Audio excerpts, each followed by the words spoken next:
Okay, it's Katie. I'm going to finish episode 3 and 4 really quick. I don't know how quick it'll be, but okay. Previously on Voices Heard, The Sacred Codex, Katie Tribble, the architect. I haven't read this yet, so. She found her father's journal. She spoke his name into the frequency. Sable, I guess she's a guardian, placed the 4 pillars in her hands. The cave was not the end, it was the door. Teaser, cold, open, the between. Fade in. The sacred geometry space, gold and blue. It reminds me of keep new friends, or make new friends, but keep the old. One is silver and the other is gold. Gold and blue, slow and warm, but tonight there is something new woven through it.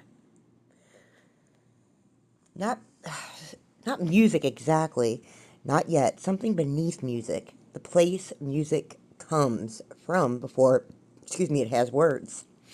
Samara stands at the center, eyes closed, head tilted slightly, like she's listening to something the rest of creation hasn't heard yet. Without opening her eyes to the space, to us, before language, she says there was sound. Before sound, there was frequency. Before frequency, she opens her eyes. They are deep blue and certain and warm. There was a song that no one had to teach. Every living thing was born already knowing it. Every heart, every stone, every tide. She walks slowly through the geometry. It ripples around her like water around a hand. Oh. The separation, the lie, did not destroy the song. You cannot destroy a frequency, you can only bury it. Something tender started moving through her ancient face. With buried things, when the conditions are right, she stops, looks towards something we cannot see, the direction of the architect. There's a whisper, fierce and full of love. Grow, Katie. Grow, grow. Smash, cut. What the heck? Season 1, Episode 3, The Untold Song.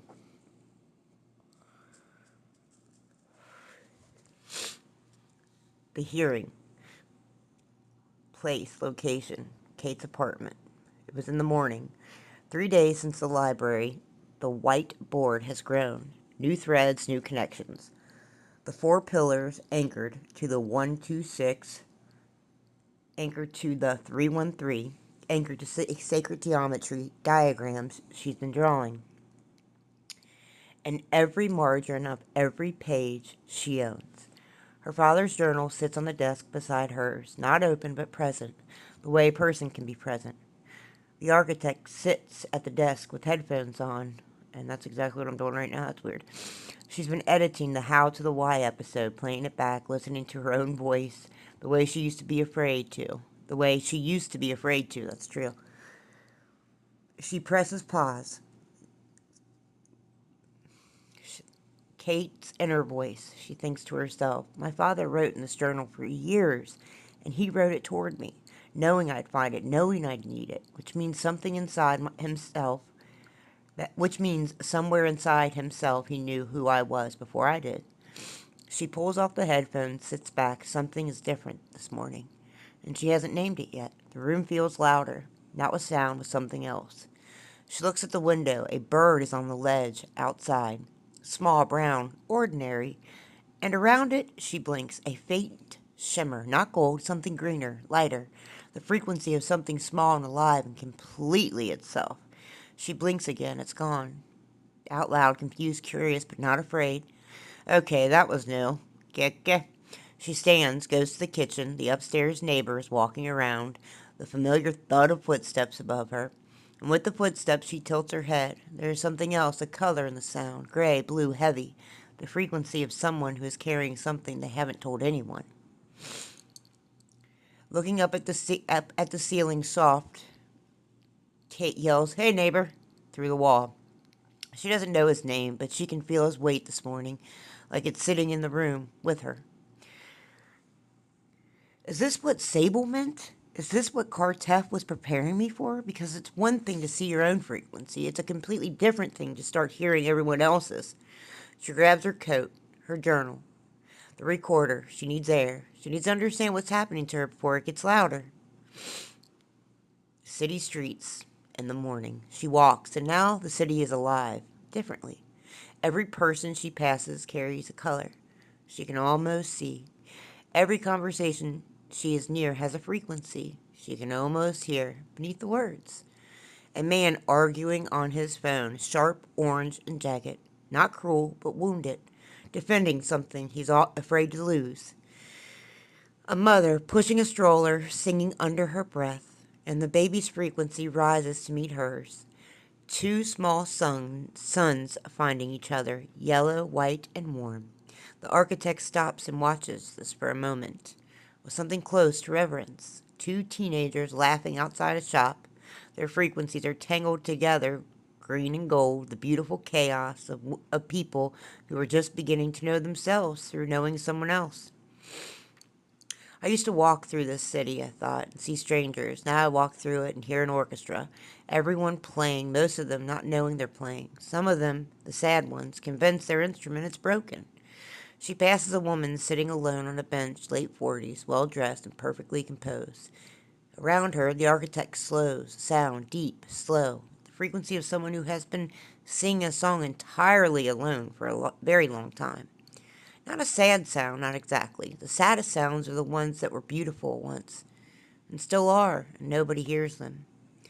The woman on the bench looks up. Their eyes meet for just a second. The woman looks back down. The architect sits beside her.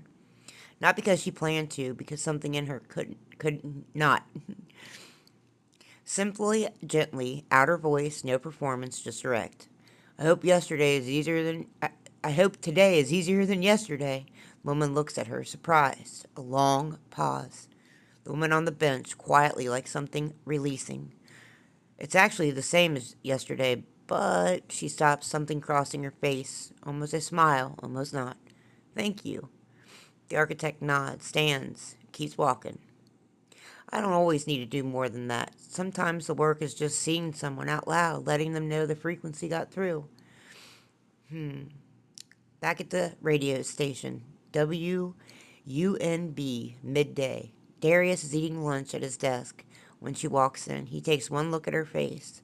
You look like someone rewired your brain.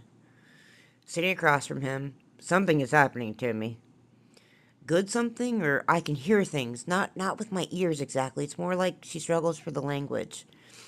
Setting down his fork, giving her his full attention, he is a man who knows when someone is saying something is real. There's something real. Like what? You know how you can walk into a room and immediately know what kind of room it is? Before anyone says anything, before you see anything clearly, you just feel the temperature of it. Yeah? It's like that, but with people I can feel I don't have the right word. Their frequency, he says. She looks at him. Damn, sharpshooter. You know that word. Darius pauses. Something careful and decided moves through him. Then he gets honest. You know, my grandmother used to say she could hear what people were carrying. She called it the second listening. Said it was a gift. Said it was also... He picks up his fork again. Sets it down. Said it was also lonely because once you can hear it, you can't unhear it. And not everyone wants to be heard that deep. The architect sits with that. Quiet. What do I do with it? Darius, simply the wisdom of a man who has sat across from 1,000 voices and learned which ones are saying something real. Well, your grandmother's frequency, what your grandmother's frequency was put here to do. He nods toward the recording booth. You give it a place to land. Wow. The first confrontation. It was city street and it was late afternoon. She's on her way home. The light is going golden. The hour that makes everything look like it's been painted by someone who knows something. She's relaxed for the first time all day. The journal is full of new notes, the second listening, the untold song. She's finding the language now. Then she feels it before she sees it, a cold spot moving toward her against the stream of foot traffic, getting closer. She looks up. The shadow with the man's face. The one from her apartment. Episode 1. It is not hiding at the edges now. It is walking directly toward her. In the open, in the gold afternoon light, and it is wearing a face she almost knows. Not quite her brother, not quite a colleague, not quite anyone specific. The place of everyone who ever told her she was too much. Composite, borrowed, poorly stitched. The people around her don't see it. They flow around it like water around a stone. The architect stops walking. The shadow stops too. They are 10 feet apart. Kate's inner voice steady but honest. This is new territory and she knows it. Okay, this is the part where I find out what I'm actually made of. The shadow takes a step toward her. In 2017, I would have ran. I would have run. Not physically. I would have gone back to the cave and called it protecting myself. Another step. But I know what that face is now. I've worn it on other people's behalf for most of my life. The face of you are too much. The face of quiet down. The face of who do you think you are? The shadow is close now, 5 feet. It opens its borrowed mouth. Shadow. In a voice that is not one voice, in composite. The accumulated weight of every dismissal, every diminishment, diminishment, I don't know. Every you're too much in one sound. Diminishment. You can hear them, all of them. Do you know what that will cost you? Do you know how heavy that becomes? You felt what that woman on the bench was carrying. Now carry it home. Carry all of them home. And see how long before you go back to the cave yourself. Another drum beat beats. Kate looks at it. Really? She really looks. Out loud, quietly, not performing. Brave. Actually finding her voice. The difference is everything, she thinks. You're scared. Shadow goes still. Kate says, not of me hearing them. You're scared of what they'll do when they find out someone can hear them. She takes a step forward, toward it. You've been counting on the silence, the untold songs staying untold, the frequencies staying buried. Another step.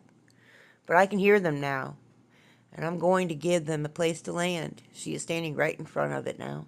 She presses her palm, the M, the heart anchor, flat against the air between them. Directly, with the quiet certainty of the 4 pillars behind her, truth, frequency, love, courage. The shadow recoils, not dramatically, not with fire, just steps back like the words are a light it cannot stand near. Like something in it remembers what those words feel like from the inside and cannot bear the memory. It does not leave entirely, but it retreats back to the edges, back to the shadows between buildings where the light doesn't quite reach. The architect stands in the middle of the pavement, the golden afternoon continuing around her, people passing, unaware. She breathes. It's the first time I stood my ground. That is what it felt like. Not loud, not triumphant, just long pause. True. The heart anchors. It's nighttime at my apartment now. And I've been on the whiteboard for an hour, adding, connecting, second listening, untold songs, first confrontation, the 4 words that made the shadows step back. She sits on the edge of the bed, exhausted in a different way than before. Not the exhaustion of carrying weight, the exhaustion of using something real, clean, tired, earned, tired. She presses her hand to her chest, the M, the habit, the thing she does without knowing why. She thinks to herself, to the room she knows who's here now. She no longer pretends she doesn't. Send Mara, hi. A warmth shifts in the corner. Not dramatic, like a light being turned up by 1 degree, then another. Samara materializes fully, warmly. That blue that is also amber somehow. That frequency that is both water and fire. Ow! She sits on the edge of the desk, comfortable, unhurried, the way she exists in every space, like she arrived before the walls did. You did well today, Kate. I was terrified. With complete equanimity, yes, and you did well. Those are not opposites. Kate looks at her hand, the M carved in the palm of her hand. What is it? I keep doing it without thinking. Every time something happens, every time I need to steady myself, my hand goes here. Samara, coming to sit beside her, the warmth of her frequency, the sunlight through glass, like something that cannot harm. Show me what you do. Kate places her left palm against her, flat against her sternum. This is so true. I do this all the time. That's crazy. Over her heart, the M facing inward. Samara, quietly instructing, not commanding, showing. Now breathe into it, not from your lungs, from the palm, like your hand is breathing. The architect closes her eyes, tries it, and the animation shifts. Under her hand, where the M presses against her chest, a slow pulse of gold begins. Not dramatic, the steadiest thing we ever have seen in this show, like a heartbeat that has been there since before she knew she had a heart. Kate, eyes still closed, surprised. I can feel it. Samara, you could always feel it. You just thought it was anxiety. A surprise, exhaled, half laugh, half something too deep for laughter. Kate's eyes opened, the frequency I was feeling all those years. Samara, they were yours, yes. The cave amplified the fear, or the prison cell, until it was louder than the signal, but the signal never stopped. She reaches out, her blue hand hovering just over the architect's, not quite touching, but close enough to feel the warmth of it. Samara, this is the heart anchor. The M is the marker. It was always on your palm. You were born with it. Your father had it too. Different letter. Same frequency, though. Same design. The weight of that landing, Kate thought. He used it? Said Mara. Every time he wrote it, he wrote. Every time he sat in that library, every time the cave tried to take him back, he would press his hand to his chest and remember that what was living inside him was bigger than what was trying to bury him. A long silence, warm, gold, pulsed. Kate says, I've been doing this my whole life, this gesture, this hand to this chest is so true, and I thought it was a tic, a comfort habit, something meaningless I'd probably pick up from anxiety. She looks at her hand, the M. But he did too, right? In a library on Strand? Before I was old enough to know libraries existed, he pressed his hand to his chest and felt the pulse of something that death could not interrupt.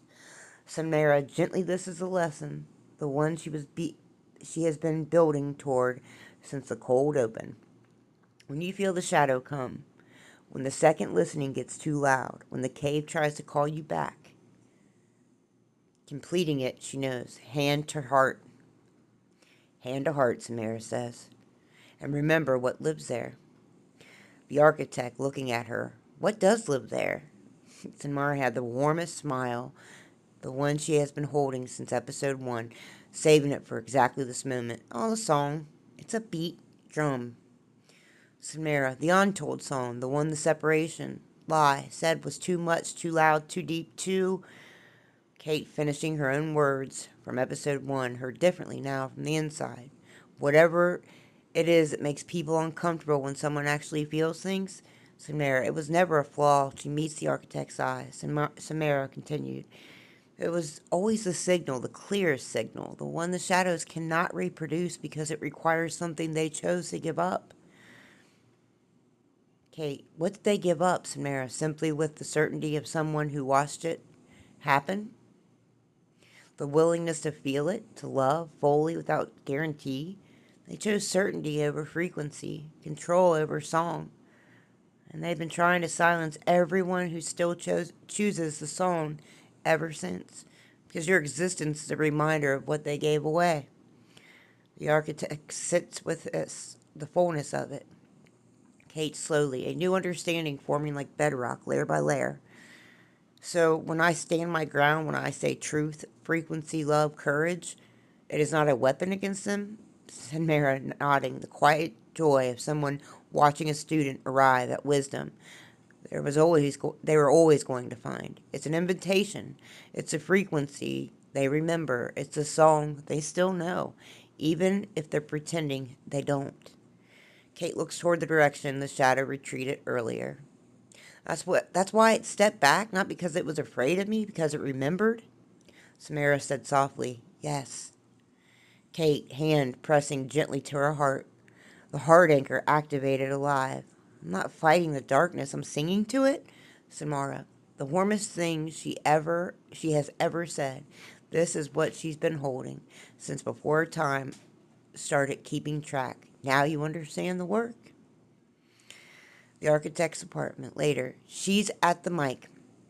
Both journals are open, the whiteboard behind her, the gold pins in her hair, catching the string light that like small stars. She presses record.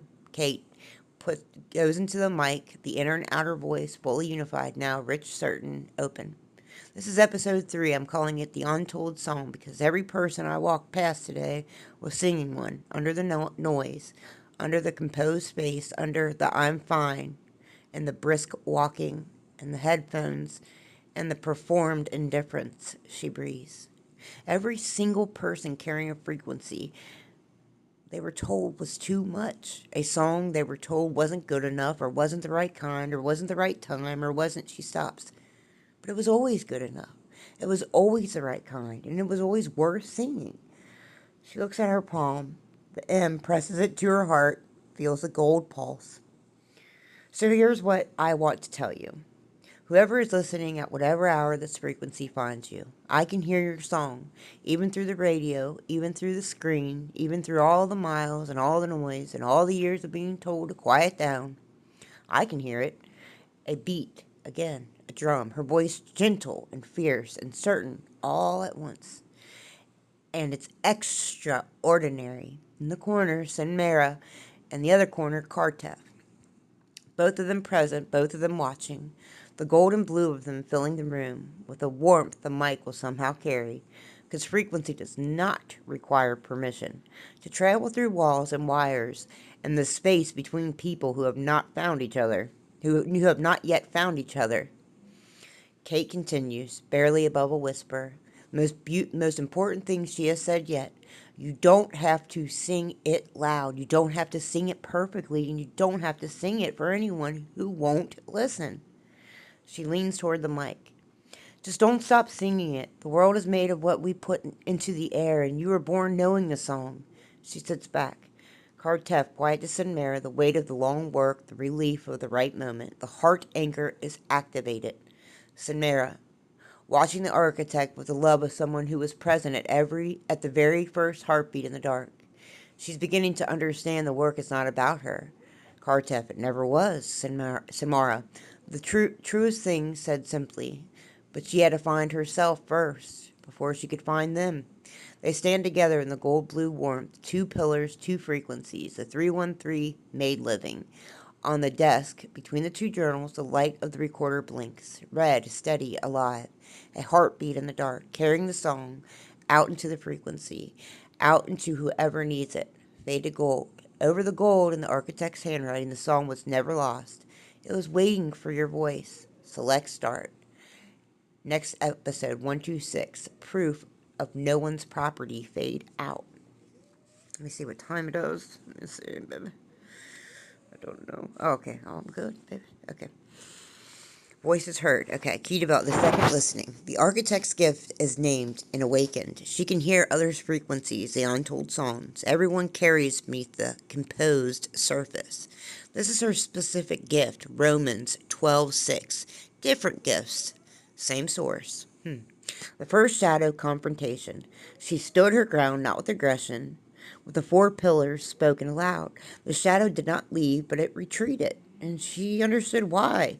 They remember the song, too. They gave it up. Her frequency is their reminder. The heart anchor, fully activated. Senmera teaches what the impalm has always been. The anchor point of her frequency. The gesture she inherited from her father. The signal beneath the anxiety, the psalm beneath the silence. Darius expanded. He carries ancestral knowledge of his own. His grandmother had the second listening too.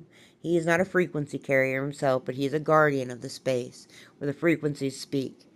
His role in this show, the room that holds the voice, the shadow's vulnerability is revealed. They are not simply enemies, they are frequencies who chose fear over song. They silence others because the sound reminds them of what they gave away. This changes the nature of the conflict entirely. This is not a battle, it is a rescue. Even the shadows. The song was never lost. It was waiting for your voice, written in the 126 frequency.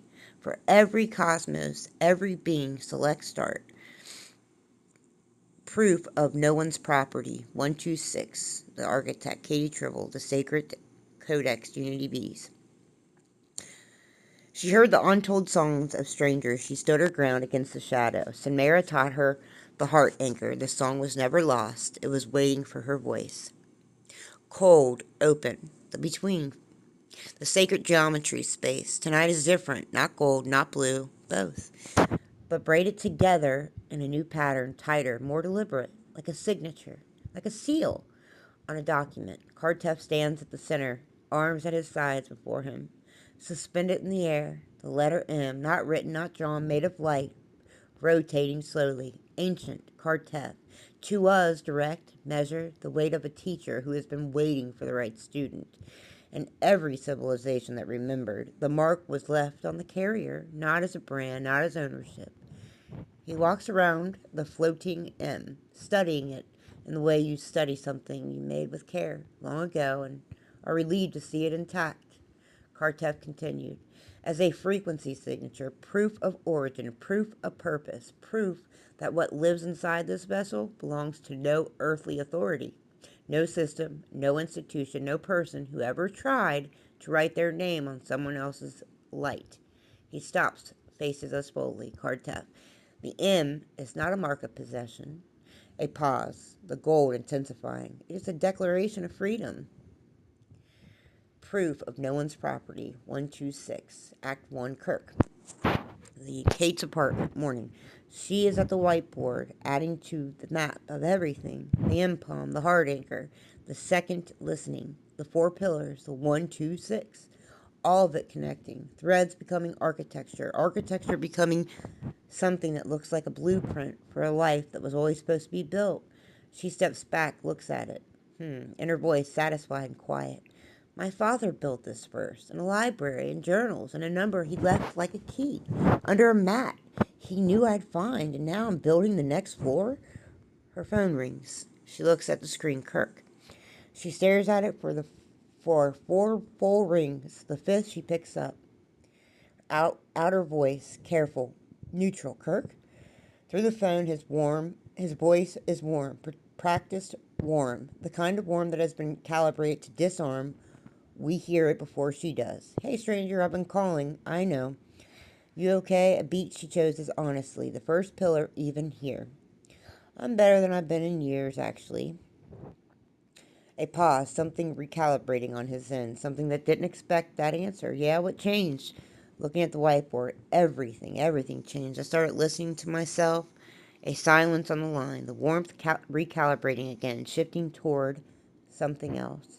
Something that sounds like concern but has the shape of surveillance. I heard your podcast last few episodes. You're talking about your father a lot, yes? Is that healthy, reopening that? Inner voice, she feels it, the second listening, activating, the frequency of his words arriving underneath the words. Gray, careful, control, the frequency of someone managing an outcome. There it is. Outer voice, steady. It's not reopening, Kirk, it's completing.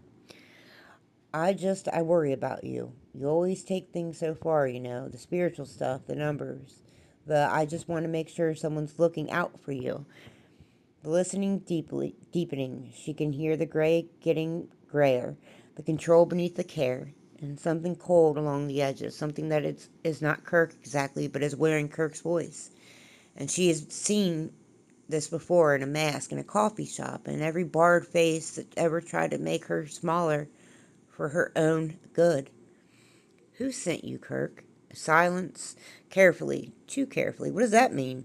Not angry, clear, Kate says. It means what I said. Who told you to call me today?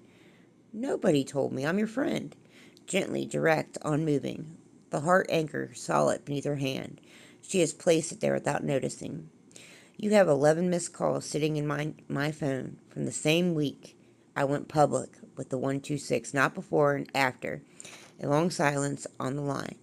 I'm going to say something, Kirk. I want you to hear it, okay? Whatever they told you about me, whatever they said I was, too much, unstable, needs managing. That was a separation lie.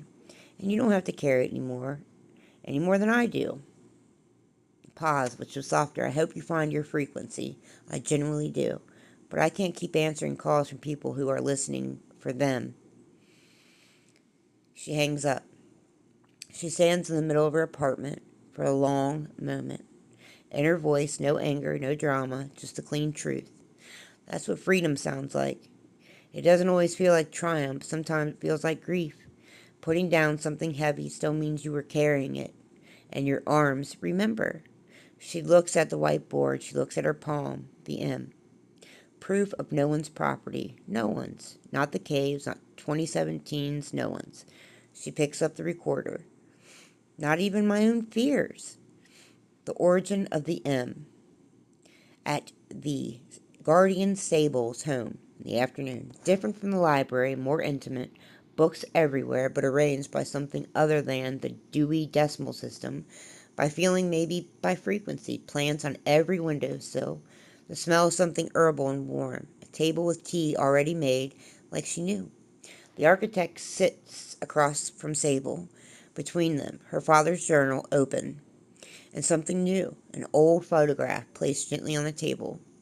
Looking at the photo, I said, we see her face before we see the image, and her face tells us everything. Where'd you get this? Sable says, your father left it with me. He said when she's ready for the origin story, show her this first. The camera finally shows us. A photograph, old, black and white, but warm. Somehow, a family, 4 generations visible, standing outside a house that looks like it was built by the people in the photograph.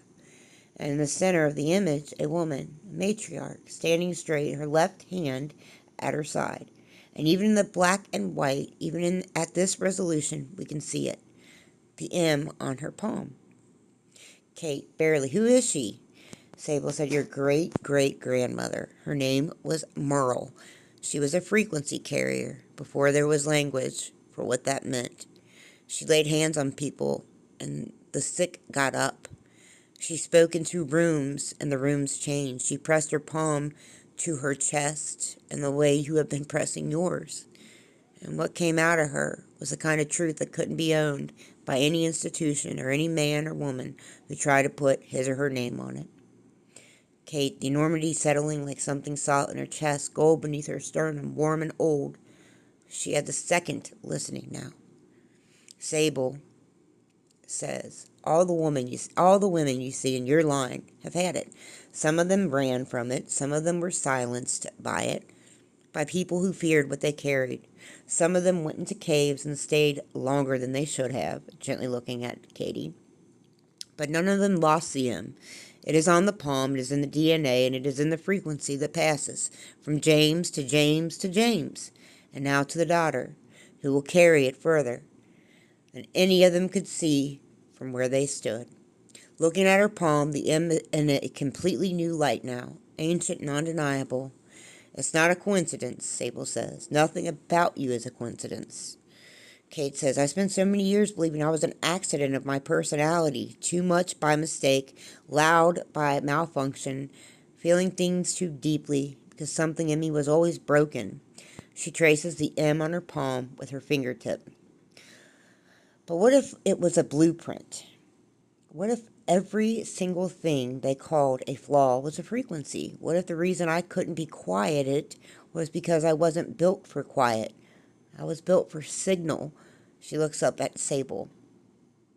Romans 12:6. Sable smiles simply. Different gifts according to the grace given to each. Kate. Yeah, it says he knew, my father knew what was in me before I did. He wrote 126 like a letter addressed to who I would become. Huh. Sable, reaching across the table, placing her hand over the architect's, the indigo's frequency of her, meeting the gold of the architect like 2 rivers at confluence. He didn't just believe you would become her. He saw you were already her. He was waiting for you to catch up to what he could see. Kate looks at the photograph, at Merle, at the M on her palm, at the line of women between them, all those frequencies, all those untold songs, all that light that got buried and kept returning, buried and kept returning. Like the tide, like the seed, like a heartbeat in the dark, deciding again and again to begin. Kate to the photograph, to all of them, to the line she stands at the end of and the beginning of. I hear you. And just for a moment, warm and layered, and certain as bedrock, the room fills with the frequencies of every woman who carried this before her. Not ghosts, not grief. Something more alive than that. A chord. The untold songs, finally together.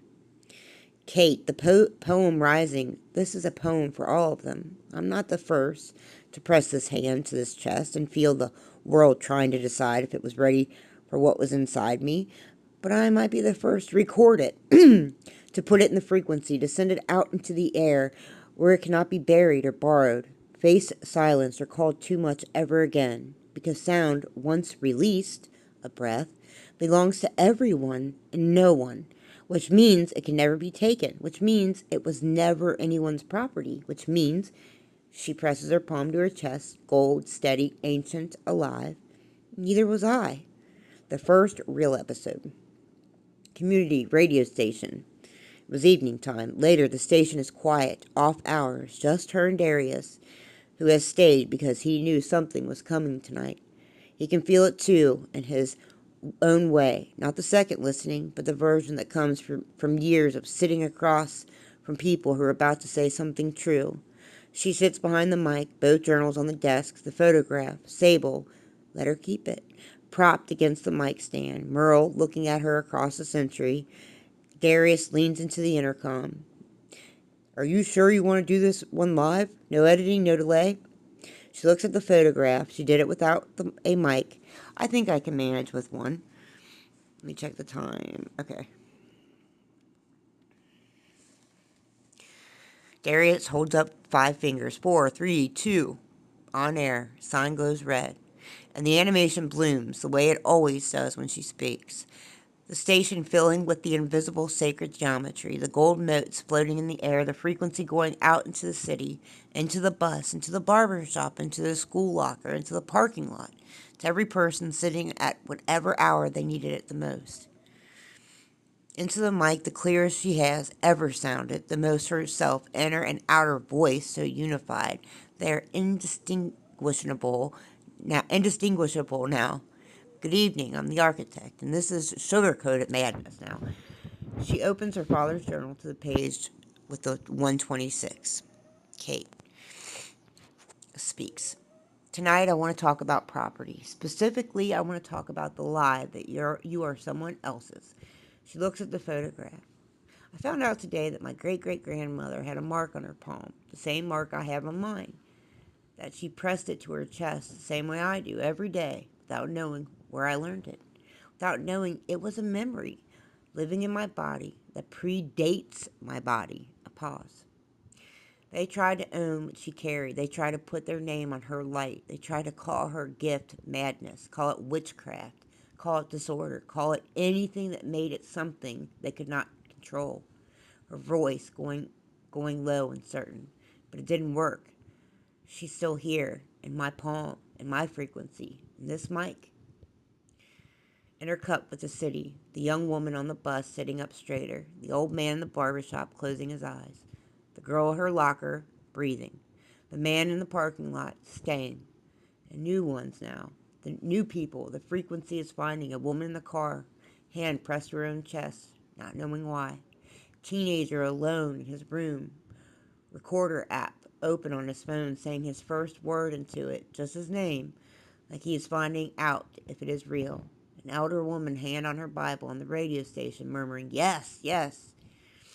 Continuing over the city, Romans 12:6. We have different gifts according to the grace given to each of us. Not according to who discovered us, not according to who funded us, not according to who let us in the room or gave us a platform, or decided we were palatable enough for the particular audience. According to grace, which answers to no institution, which belongs to no denomination, which cannot be purchased, packaged, branded, or bought. Back to the radio booth. The shadows are outside the glass again. All of them. more than before, pressed against it, watching. The sound hurting them the way lights hurt eyes, and that had been in the dark for too long. But she didn't stop. She didn't even flinch. Because in the corner of the booth, Cartef, gold and solid and immovable. And in the other corner, Samara, blue and warm and ancient. And between them, faint, warm, amber lit, the frequency of James Boone Tribble. Not a ghost, not a grief, just a father watching his daughter finally say the thing he knew she was built to say. Into the mic directly, the most important thing she has said on air so far, the thing the whole season has been building toward. You are not someone else's property. Not your histories, not your traumas, not the caves, not the voice that said you were too much, not the system that said you were too loud, not the person who put their name on your light and called it love. A breath, her palm to her chest. You came here with a frequency that was yours before you were born. Carry a gift that was placed in you by something that answers to no earthly authority. And the proof, she opens her hand, the M, toward the mic, towards us.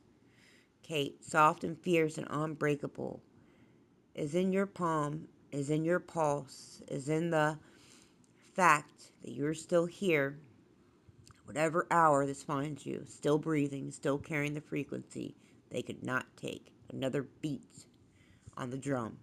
That is not nothing, that is everything. That is the 126. Silence. Then the board behind Darius lights up, like a constellation being born. He stares at it, then at her through the glass. She is not looking at the board, she is looking at Merle, at the M on the palm of a woman who lived 100 years before her and sent a frequency forward through time, like a letter addressed to someone she would never meet, but already knew. Kate, barely above a whisper, the last thing, the truest thing for Merle, for James, for everyone listening, for herself. She knew you'd be here. She sent this ahead of you. It was always yours. Fade slowly to gold. Tag scene. It was night. She was on the street. Kirk walks alone. He's not wearing a shadow's face tonight. Just his own, just tired, just a man who made choices. He is starting to feel the weight of in a new way. He stops at a corner, takes out his phone, opens the Sugar Coated Madness podcast, finds the episode 1, presses play. He listens for a moment to her voice. Something crosses his face, something the mask never let through, something that is the faint color of gold, not bright, not yet, just beginning. The frequency remembering itself from underneath years of being something else's instrument. He puts the earbud in, keeps walking. The animation just for him, just for this moment, shows the smallest thread of gold beginning to form around him. Barely there, but there. A seed. Cartef, from the between to Sinmara, the walker at the coffee shop, is beginning to slip her mask. The walker is beginning to slip her mask. Sinmara, and now Kirk? Cartef, the frequency does not only heal the ones who receive it, sometimes it reaches the ones who were sent to silence it, and they remember what they came from. Sinmara, soft, the mercy of it, the enormity of that mercy. The song finds everyone eventually. Pause. Cartef, quiet, the oldest true said simply, said finally. That was always the plan. Fade to gold. Over the gold moral script, old, careful. The handwriting of someone who knew every letter mattered, appearing one word at a time. You were never anyone's property, but you were always a frequency. Select start. Next episode, Brothers and Sisters. End of the episode. Proof of no one's property. Season 1, Episode 4. Episode 4 notes. Kirk development. Kirk revealed and redeemed. Beginning. Kirk is not a full shadow. He is a walker adjacent. Someone who was used by the shadows without full knowing. His seed of gold at the end is his first hint that the frequency reaches even those sent against it. His full arc completes in Episode 7. Merle, the ancestral frequency, the M-palm. Origin is now fully established. The gift runs through the maternal line. Braided with the paternal 126. Merle is never shown speaking. Only seen in the photograph, only felt in the room. Her presence is the proof that the frequency predates every system that tried to suppress it. The first real episode of UnsugarCoated Madness. This is one. Everything before was preparation. This episode of the podcast, the live one, no editing. Merle watching, both journals open, is the moment the architect steps fully into the thing she was built to do, not performing it, being it. James Boone, present without appearing. His amber frequency fills the radio booth during the broadcast. He is not a ghost, he is a frequency. He is a frequency that did not end. He is a proof that 126 is real, that what we carry goes further than we live. The shadow evolution. More shadows at the glass than before. They are multiplying as she grows. Episode 5, Brothers and Sisters. You will not face them alone. You were never anyone's property. You are always the frequency. Written in 126 for Merle, for James, for every carrier who pressed a palm to a chest and kept going. Select start. Okay, I know this is about time, baby. Yep.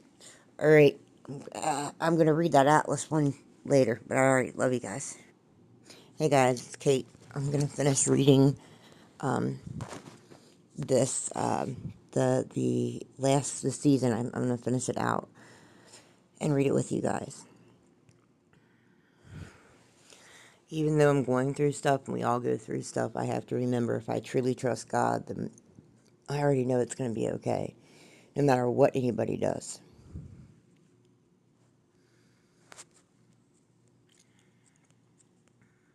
Alright, where is it? Yeah, I just have to scroll down. I thought I did already, but I'm not the, oh, I did, and I had it right, but I'm just crazy, I guess.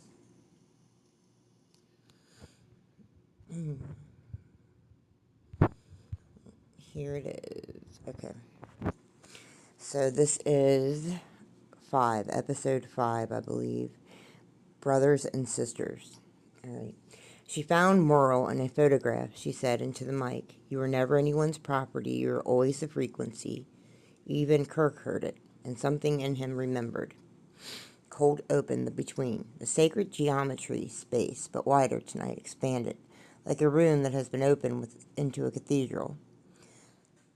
Sinmara stands at the center, and around her, suspended in the gold-blue light, are 5 points of light. Different colors, though, not her frequency. And not Kartef's, but new ones. She walks among them slowly, the way you walk through a garden you plant from seed, and are seeing bloom for the first time. Sinmara, to the points of light, to us, to all of it. The frequency was never meant for one voice alone. She touches the air near one light, deep green like Solomon's, like things that grow back. Sinmara, one voice breaks the silence, though. She moves to another, warm copper, earth tone, the frequency of someone who has been holding things together with their bare hands for a long time. Samara, but a choir? She gestures wide, all 5 points of light beginning to pulse together, finding the same rhythm, the same beat, 528, the frequency of repair. A choir changes the acoustics of the world. The 5 lights converge for just a moment into the shape of 313, then separate again. 5 individuals, each carrying their own color, each carrying the same root frequency. With joy in Samara's heart of someone who has been waiting for this gathering since before the gathering knew itself, they are finding each other, finally. Brothers and sisters, the ones who found it. This is at the radio station during the day, a week after the live broadcast.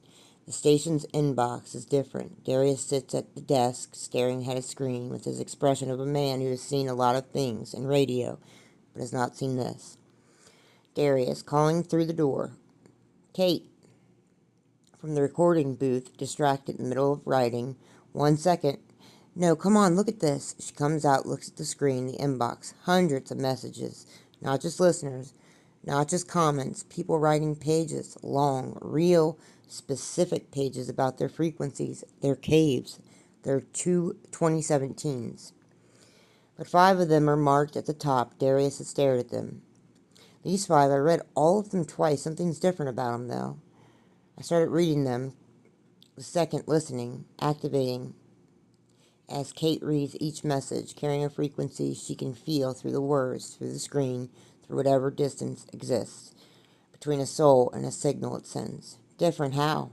Darius says, carefully, the wisdom of a man who knows the difference between a listener and a carrier. They're not writing to be heard, they're writing because they already hear. She reads. We read with her, each message appearing in the animation in the writer's own handwriting, floating in their frequency color. The first message is deep green. I found your podcast at 3 a.m. on a bridge. I'm still here. I need to know if what you're saying is real because I have been hearing things, frequencies, colors on people since I was 12, and everyone told me I was making it up. Am I making it up? John D, 19. Second message, warm, copper.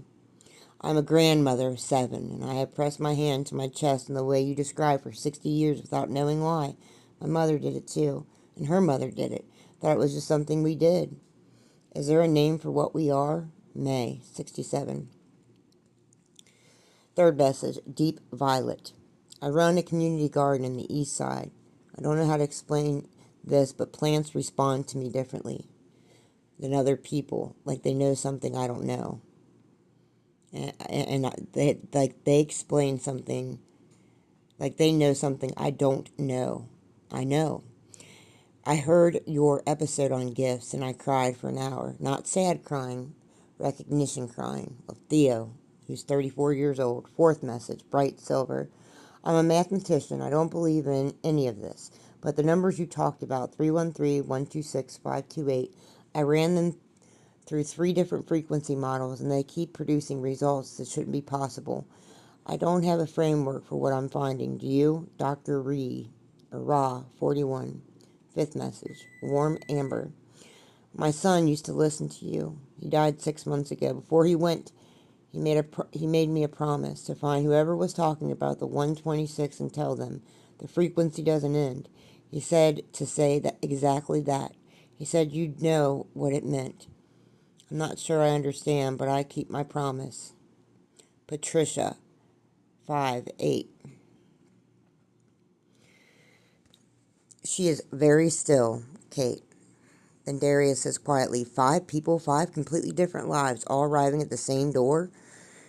Kate's in her voice, the enormity of like sunrise, slow and undeniable. Brothers and sisters, carriers, they were always out there. They were always in the frequency. They just didn't have a place to land. Looking at Darius, decided certain. I need to meet them. All 5? All 5. Here, together. Can we use the station? Darius looks at the inbox, at her, at 5-starred messages. Darius, simply the answer was always yes. I'll make coffee, he says. So that weekend at the radio station, it transformed. Chairs were in a circle, not a panel, not a stage, not a hierarchy. A circle. The 313 geometry lived in circles. They arrive one by one. Dee, the teenager from the bridge, arrives first, early, nervous, hood up. Deep green frequency, barely visible. The glow of something that survived against the odds, and is still not quite sure it's allowed to be here. May, the grandmother, 67, copper, and warm and grounded, arriving with a tin of homemade food because she was raised to never come to a gathering empty-handed. Her frequency is that the most settled in the room, the color of someone who has been carrying this for decades and has made peace with the weight. Thea, the community gardener, 34, deep violet, earthly, laughing, quiet. The kind of person who fills a room without trying to. He shakes everyone's hand like he's genuinely glad to meet them. His frequency reaches toward the others the way plants reach toward light, automatic, joyful, without an agenda. Dr. Ra. Mathematician, 41, sober, bright, precise, carrying a folder of printed frequency models. She has been running all week. She sits down, looks at the circle, looks at the folder, puts the folder away. Something decides in her that this is not a folder kind of room. Patricia, the mother, 58, amber warm, carrying her grief openly, the way some people carry a photograph, not hiding it, not performing it. She just present with it. She looks at Dee across the circle, and something passes between them. the amber of her frequency reaching toward his greed. A mother energy, instinctive, certain. Kate sits in the circle with them, not at the head, in the circle. Kate simply looks around at them, 5 people she has never met who feel like she has always known. Thank you for coming. I don't have an agenda. I don't have a curriculum. I just like to spell your frequencies through your messages. And I thought you should feel each other. A silence, not uncomfortable. The silence of 5 people who have been living with something they couldn't name, and are in a room with other people who also couldn't name it, and are all realizing at the same moment the namelessness was a loneliness.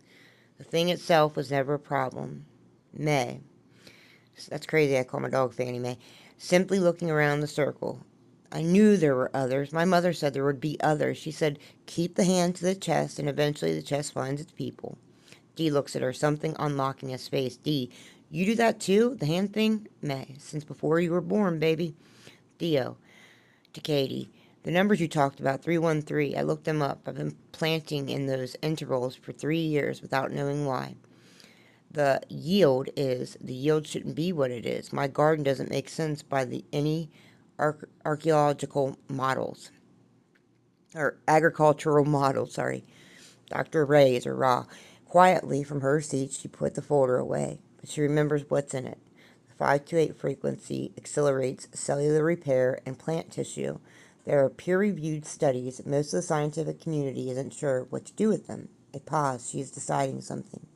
I'm one of them, the one who isn't sure. I came here because I don't know what framework to put around what I'm finding, and not making sense, and knowing makes me, She looks honest, the precision dropping for just a moment into something real. It makes me feel like I did when I was 9, and I understood mathematics before I had the language for it, like I'm holding something that's bigger than my vocabulary. Kate, she looks at her with recognition. That's exactly what it feels like, Katie said. Patricia, who has been quiet, who has been watching. Amber frequency, steady and warm. My son said the frequency doesn't end. He said that the week before he died, he was 22 years old. And he said it like he already knew what was on the other side. The room holds it. And then Patricia continued. And she looked at Dee specifically, the mother frequency reaching. How old are you? He said 19. Patricia took a long pause, then with love, of someone keeping a promise to someone they will always love. He would have been 23 next month. He would have liked you, Dee. Dee said quietly, something in him that has always been braced since the bridge beginning, just slightly. And he spoke, soft. How do you keep going after something like that? Patricia looks at her hand, placing it flat against her chest. The amber of her frequency glows steady and warm. He told me to find you, all of you, so I kept going to find you. And that is when the room, without anyone planning it, without anyone announcing it, becomes something else, becomes a frequency. All 5 of them, plus Kate, 6 carriers in a circle, and a radio station that smells like coffee in a city that doesn't know yet what is happening in this room. And the animation erupts, not dramatic, not violent, but warm, the kind of warmth that has been building for a long time and is finally quietly arriving. 6 frequencies finding each other. Green, copper, violet, silver, amber, gold. Braiding, not merging, each one staying itself, but braiding together into something that is more than a sum of a number. The 313 is alive, plural, not one frequency, it's a chord. The first full activation. At the radio station, the 6 continue to speak. They've been talking for 2 hours. The coffee is gone. May has passed around whatever she brought in the tin.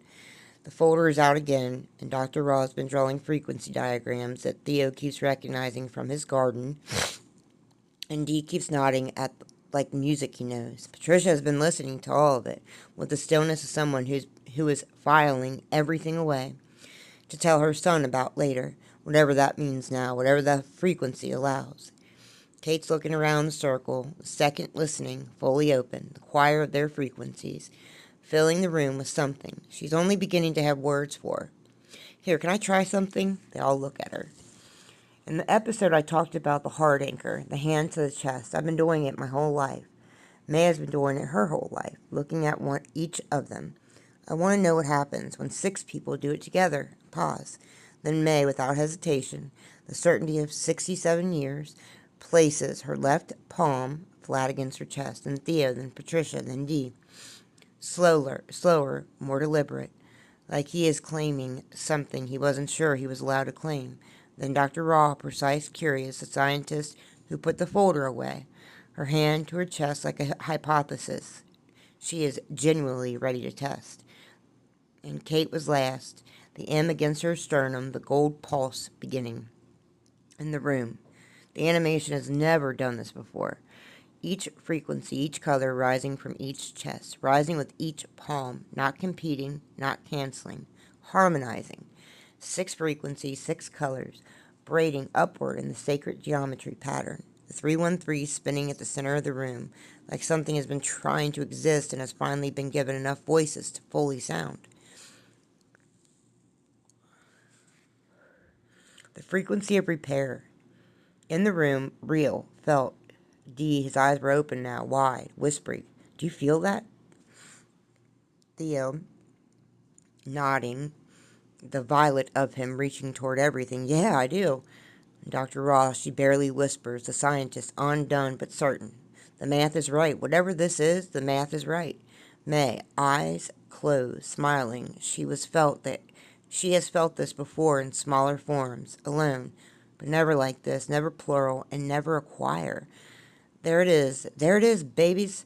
Patricia, with tears going down her face, the amber of her frequency warm as sunlight. He was right, the frequency doesn't end, and for just a moment, just one golden frame, in the center of the circle, and the braided geometry of 6 frequencies, a 7th light appears. Amber, warm, the exact color of string lights in an apartment where a woman presses her hand to her chest and misses her father. Not Dee's Patricia's son, not yet named, but James Boone present, still carrying the frequency that does not end. Kate sees it.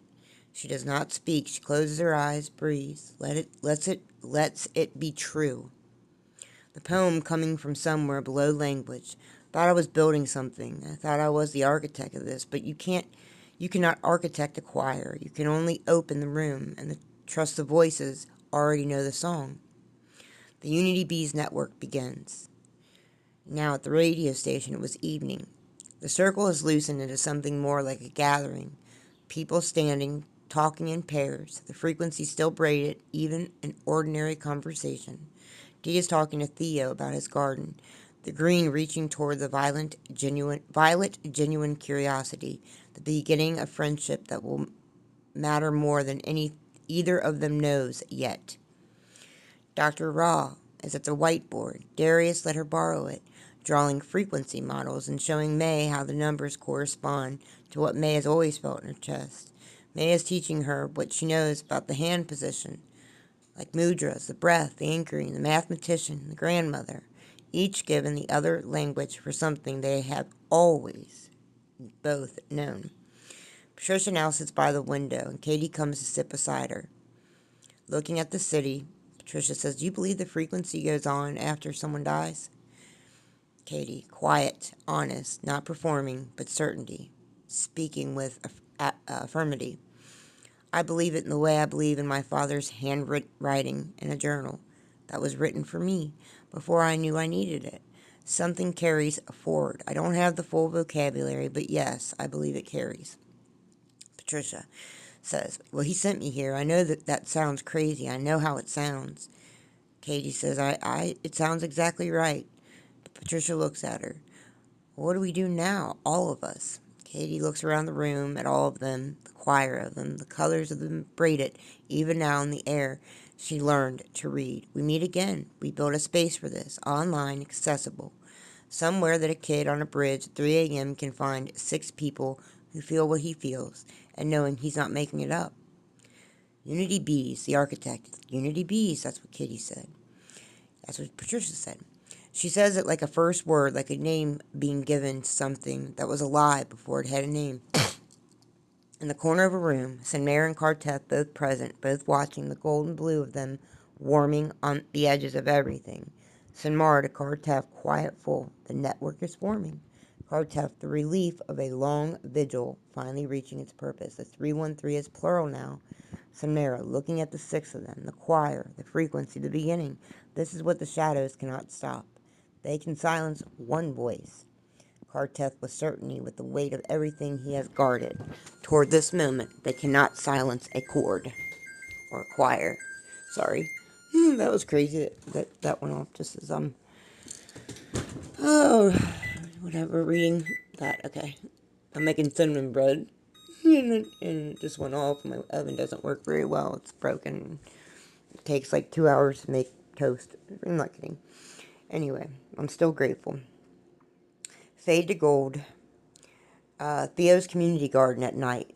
Moonlit beautiful, growing things. They shouldn't be growing as well as they are, but they're growing in soil that shouldn't yield what it yields. Theo walks through it alone after the gathering, still feeling the frequency of the room, still feeling the braid of 6 carriers, even now that they've separated. He stops at the center of the garden. He presses his hand to his chest, the violet of him, warm and reaching, and the plants around him, the moonlight, and the quiet. He leans slightly toward him, just slightly, the way things lean toward light without knowing they are doing it, without needing to know. Theo, to the garden, to himself, to the frequency. We found each other. He looks up at the sky, and he continues, a smile, the quiet joy of a man who has been talking to growing things his whole life, and just found out that people, too, can hear him. I'll tell you everything tomorrow, he tells the sky. You cannot silence a chord is the next over the gold. You cannot silence a chord. Select start. The next episode, the violet sphere. End of episode 5, brothers and sisters. Okay, now episode 6.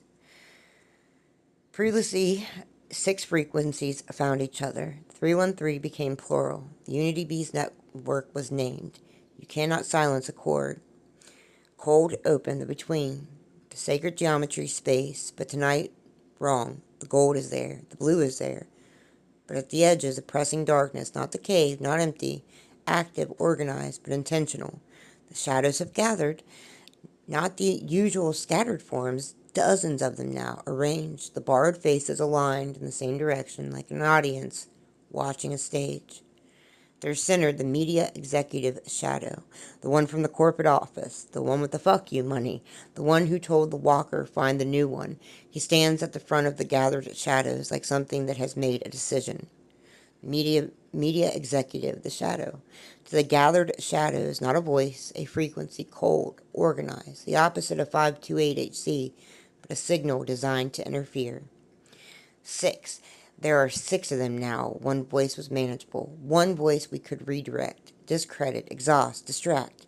Pause, something shifting in the dark. 6 voices require a different approach. We do not attack the chord, we attack the harmony.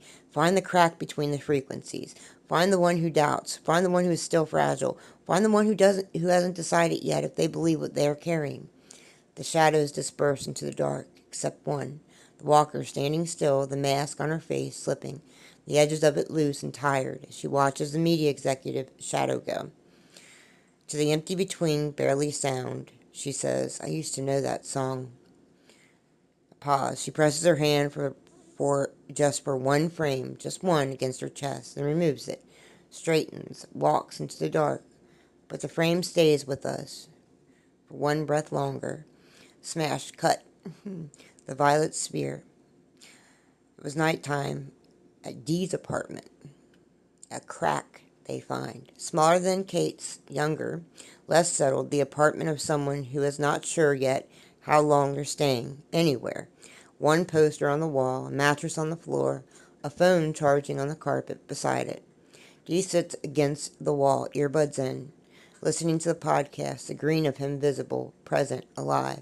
But tonight, it has a gray at the edges, something coming in around the frequency. His phone buzzes a message. Unknown number. He frowns. He opens it.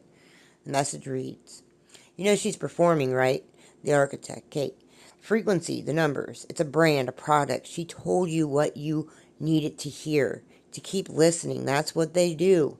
You were a bridge. You're still broken. The frequency didn't fix you. You just traded one story for another. Dee stares at it. The green of his frequency flickers. But Dee's inner voice, and this is the first time we have been fully inside Dee's inner voice. A new POV. Important. His voice is younger, rawer, the voice of someone who has not yet learned to trust the thing inside him. See? This is the part where it falls apart. This is the part where it turns out I was right. The first time, there's no frequency, there's no choir, there's a girl on the radio who knows how to talk, and there's me on a floor, still exactly where I was, just with the better background music. He takes the earbud out. The room gets quieter. The green of him dims. He told himself I wasn't worth holding anything, and for 1 week I let myself believe I was wrong. That was a mistake. You can't unknow that you were on a bridge, getting ready to kill yourself. You can't unknow what it felt like to have nothing, feel like it mattered, and then to hear someone say your heartbeat in the dark, and let yourself be. He put his face in his hands. What if it wears off in the corner of the room, small, gathering, barely there, a shadow, not dramatic, not threatening, the worst kind, the quiet kind, the kind that sits beside you and sounds like your own voice. A shadow, indeed, own voice. This is new. This is the most dangerous tactic. Not a barred face, but a barred voice. She doesn't know you. She was talking to everyone. You heard yourself in it because you needed to. That's not frequency, that's loneliness, Dee. Dee looks up. He can feel something, not see it. He doesn't have Kate's gift, but feels it, the cold of it, the familiar cold of before the bridge. Out loud, shaky, but out loud, which matters. That's not my voice, Dee said. He picks up his phone, scrolls the architect's number. Sable gave it to him at the gathering. He stares at it for a long time. Dee says, V period O period. You are allowed to call. You are allowed to need. That is not weakness. That is the voice the shadow used trying to override it. That is exactly what people say right before you find out you were too much. His thumb hovers over the call button, the shadow. Dee's voice, the cold version. She'll be kind, she'll be gentle, and then she'll be busy. And you'll be exactly where you started, except this time you'll reach out, and now you know for certain that reaching doesn't work. He closes his eyes, pressing his hands slowly, uncertain. Not yet ritual, just instinct. Flat against his chest. The green of him, barely a ember, not a flame, but there. He calls the architect. It's the same night, the architect's apartment. She's at the whiteboard, working late, adding the 5 frequencies to the map. Their colors, their gifts, the braid of the cord. Her phone rings. It's Dee. She picks up immediately. Hey, are you okay? Voice that is trying to be casual and is very much not casual. Yeah. Someone sent me a message about you, about the frequency being... He stops. Second listening fully open, she can feel the gray at the edges of his green through the phone, through the miles. The frequency carries further than she knew. He said, are you safe right now? They paused, the word landing differently than he expected it to, honestly. I'm at home, it's getting loud. The voice that says it was all. That I was just, the voice that says it was all made up. That I was just, I don't know, steady, not performing, calm. Actually anchored. Kate, hand to her chest. Says, put your hand to your chest. She says, what? You saw us do it in the circle. Do it now. I pause. Then on the phone, barely audible, the sound of him shifting, placing his hand. Do you feel anything? After a moment, surprised, despite everything, against his will. Yeah, I do. That's not me. That's not the podcast. That's you. I can't put a frequency in your chest. That wasn't already there. And I can only show you where to find it. He thinks. He's quiet. The gray at the edges of his green pulling back slightly. The message said you were performing. Kate says. Maybe sometimes I am. I'm human. But the 126 isn't. isn't a performance. Your great somebody pressed their hand to their chest the same way you just did. And it worked then too, before there was a podcast, before there was a language for it. It's in you, Dee. It was in you on the bridge. That's why you walked off. Long silence. Barely above a whisper, the green of him steadying, the ember finding oxygen. You know, I was scared to call you. I know, that's the shadow talking. The cord doesn't break because one frequency is afraid. It makes room. Breath, then quietly, deciding, he says, okay. Okay, then. I'm okay. I know you are. How do you know? Almost a small laugh from Dee. Because you called reaching out is not a weakness. It is a frequency working. It is you. Sorry. All right, let me turn this. Okay. Oh my God, it's still not ready, honey. Oh, I'm gonna have to check my oven. This is my life, but it's beautiful, grateful, honey. All right, 15 more minutes. Making cinnamon bread. Sits with a part. Okay. It is frequency working. It is you choosing the chord over the silence. You did that, not me. Reaching out is not a weakness. Dee sits with that in his apartment on the floor, the green of him. Steady now, not bright, but steady, which is enough, which is tonight everything. The shadows move. The next few days, montage. The shadows working, not dramatically, quietly, the most dangerous way. A message in Dr. Ra's professional inbox, anonymous, suggesting her recent interest in pseudoscience is affecting her reputation. She reads it, closes the laptop, sits very still, the silver of her flickering. Theo's community garden. Someone files a noise complaint about his weekly frequency sessions. The violation notice on the gate. The violet of him, going uncertain at the edges. May receives a call from a family member, a son, well-meaning, worried, who has heard about the Unity Bees gatherings and is concerned she's joined something. The copper of her dimming, not extinguishing, but pressed on from outside. Patricia gets a message someone found her online, knows about her son, calls the frequency work, grief exploitation. One sentence, sent to the wound precisely. The amber of her going, very still. The shadows know what they're doing. They aren't fighting the chord, trying to make each instrument doubt whether it belongs in the room. At the architect's apartment, it's night, and she can feel it, all of them, the second listening, picking up. The pressure on each frequency distant but real, like hearing the weather change before it arrives. She sits at the desk, both journals open, hers and her dad's. And her voice steady but honest about the weight of it. This is what leadership feels like, not the platform, not the mic, this.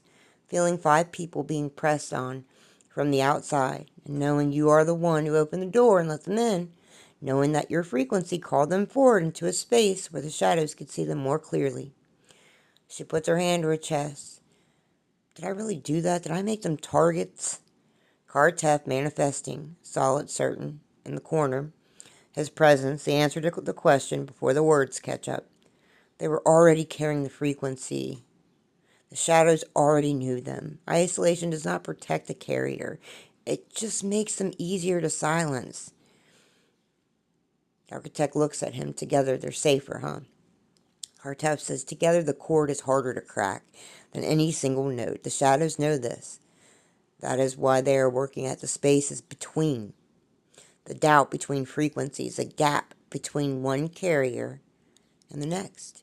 He turns toward her fully, the gold of him, unwavering. Do not let the spaces go cold. Fill them with the truth, with the frequency, with the love that does not require people to be unafraid in order to be worthy of belonging. The architect looks at her phone, at the 5 contacts. She's deciding, I need to call a gathering, not for a meeting, not for the podcast, just to stand in the room together. Kartef, the weight of the long work, the relief of the right response, yes. Don't give up. Already composing the message, the core doesn't hold itself. It needs the voices to keep choosing it. Kartef, quiet, the first pillar, always the first pillar. That is the truth of it. That is the whole truth. The 4 pillars stand. At the radio station 2 days later, the 6 of them, the circle again, but different this time. The air in the room carries the memory of what it felt like last time, and the shadows work at the edges, and the weight of the week between. They are all present. That is the first thing. Every single one of them chose to come back. Dee, May, Theo, Doctor, Patricia, and the architect. She looks around the circle, and she can see all their frequencies, some of them pressed at the edges, some of them dimmer than last week, all of them still present, though. All of them still choosing the chord. Wow. To the circle, no preamble, no performance, the truth first. I know this week was hard. I know some of you received messages designed to make you doubt. I know the shadows. She used the word openly now. For the first time in the circle. She has been careful with it before, not sure how it would land. They came back. They all came back, which means they are ready for the real vocabulary. I know they went after each of you individually because they can't crack the chord. The doctor quietly. The silver were clear despite the week's pressure. The message were coordinated. I looked at the timing. 4 of us received interference within 24 hours of each other. That is not coincidence. That is a campaign. Theo nodding. The violet steady. Someone filed against my guard in the morning after the gathering. I've been there for 3 years. No complaints. Then, the morning after? May. Copper and certain, the grandmother who has seen this particular tactic before in other forms in other decades. They always come after what you love most because they know that's where the frequency lives closest to the surface. My son called me worried, and I told him what my mother told me. She looked around the circle. She said, when they come for your frequency, that is the proof it's real. The real ones never need to be silenced, only the ones that carry something true. Patricia looked around, the amber of her steady and deep. She has always been through the worst and coming out carrying the frequency of someone who survived it. They called it grief, exploitation. One sentence. Sent to make me feel like a fool for believing my son sent me here. She looks at Dee, the mother frequency, reaching again. But I felt it in the circle, the amber, in the middle of all of us. And I know whose it was, and no message from a borrowed face is going to make me doubt what I felt in my chest in this room. Then quietly the green of him, steady, the ember, that chose to call instead of going dark. D. The shadow used my own voice. That was the worst part. It sounded like me, like my own doubt. Katie, directly to D and to all of them. That is how you know it isn't. Your doubt does not want you broken. Your doubt is asking a real question. Is this real? Am I worth it? Those are honest questions. They don't deserve honest answers. Or they deserve honest answers. The shadow isn't working. It's telling.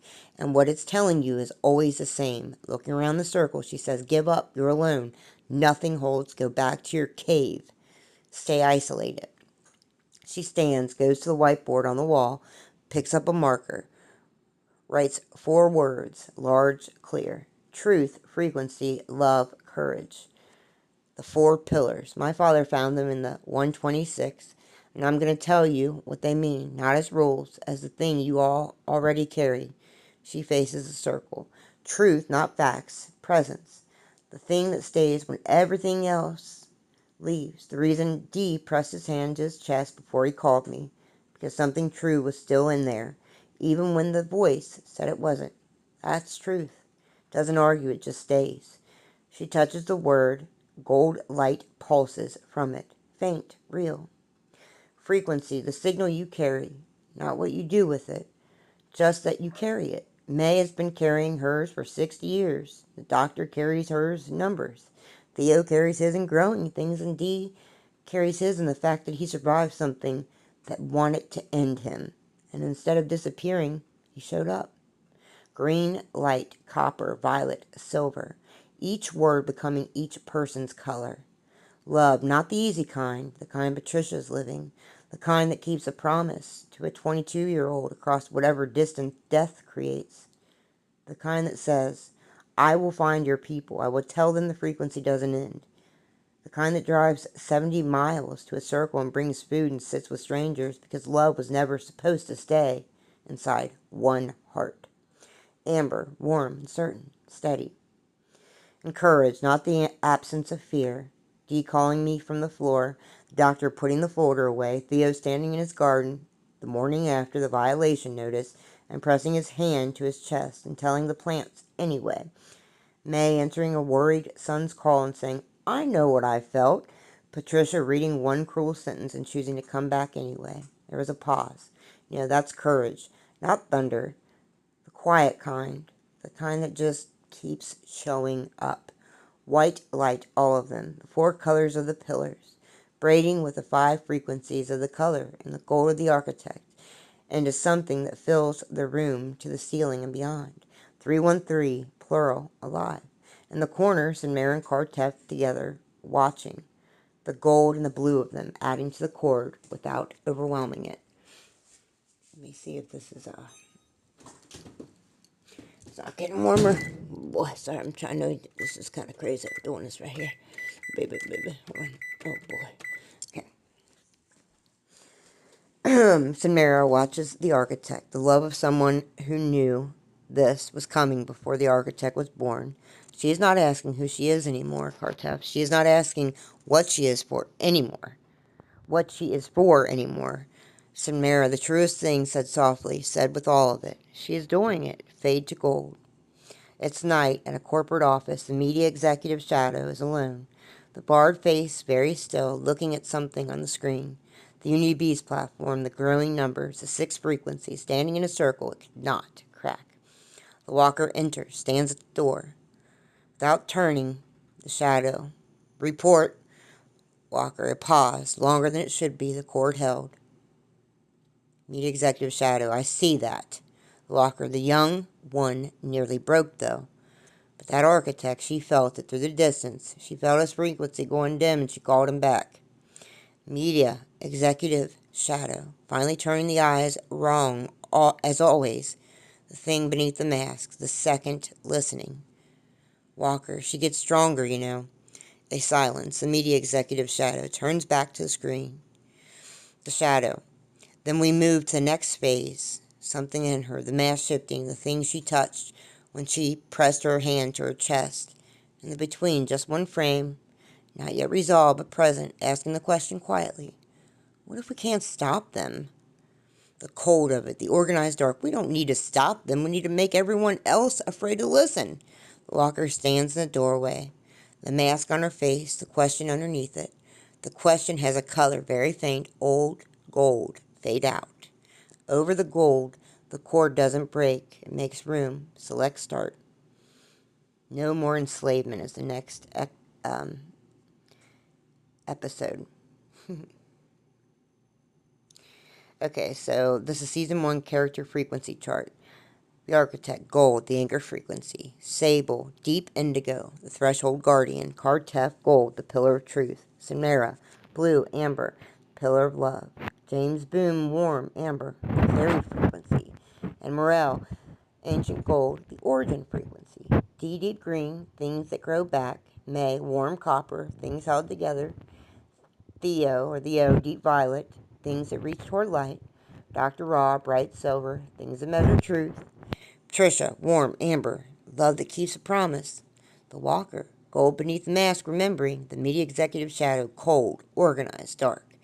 The Shadows, Barred Frequencies, chose Fear. The cord does not break, it makes room. Written in the 126 frequency. For every cosmos, every being, select start.